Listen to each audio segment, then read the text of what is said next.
ಅನುಮಾನ ಕಾಂಗ್ರೆಸ್ಸಿಗೆಲ್ಲ ದೇಶಕ್ಕೆ ಅನುಮಾನ ಇದೆ. 25 ಜನರನ್ನು ಕೊಂದು ಅವ್ರು ಬಂದು ಸುತೂತ್ರ ವಾಪಸ್ ಹೋದ್ರು ಅಂತ ಹೇಳಿದ್ರೆ ಸೆಕ್ಯೂರಿಟಿಯಲ್ಲಿತ್ತು.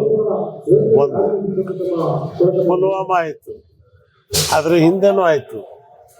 ಇದುವರೆಗೆ ಅದ್ರ ಕಾರಣ ಏನು, ಮಾಡಿದವ್ರು ಯಾರು, 25 ಕ್ವಿಂಟಾಲ್ನಷ್ಟು ಮದ್ದು ಬಂತ ಯಾಕೆ ಹೇಳಿಲ್ಲ?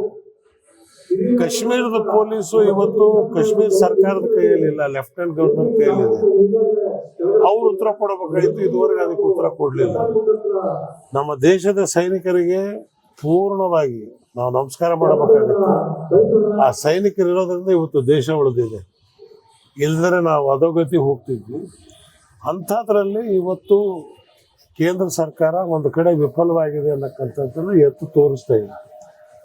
ಇದು ಶುರುವಾದ ತಕ್ಷಣ ಮೋದಿಯವರಿಗೂ ಕೂಡ ಪೂರ್ಣವಾಗಿ ಬೆಂಬಲ ಕೊಡಬೇಕು. ಪ್ರತಿಯೊಬ್ಬರು ನಾವು ಕೊಟ್ವಿ. ನಾನು ಫಸ್ಟ್ ಸ್ಟೇಟ್ಮೆಂಟ್ ಮಾಡಿದೆ, ಮೋದಿ ಯಾವುದೇ ಪಾರ್ಟಿ ಇರ್ಬೋದು, ಬಟ್ ದೇಶದ ಪ್ರಧಾನಿ ಅವ್ರಿಗೆ ನಾವು ಪೂರ್ಣವಾಗಿ ಸಹಕಾರ ಕೊಡ್ತೀವಿ ಅಂತ.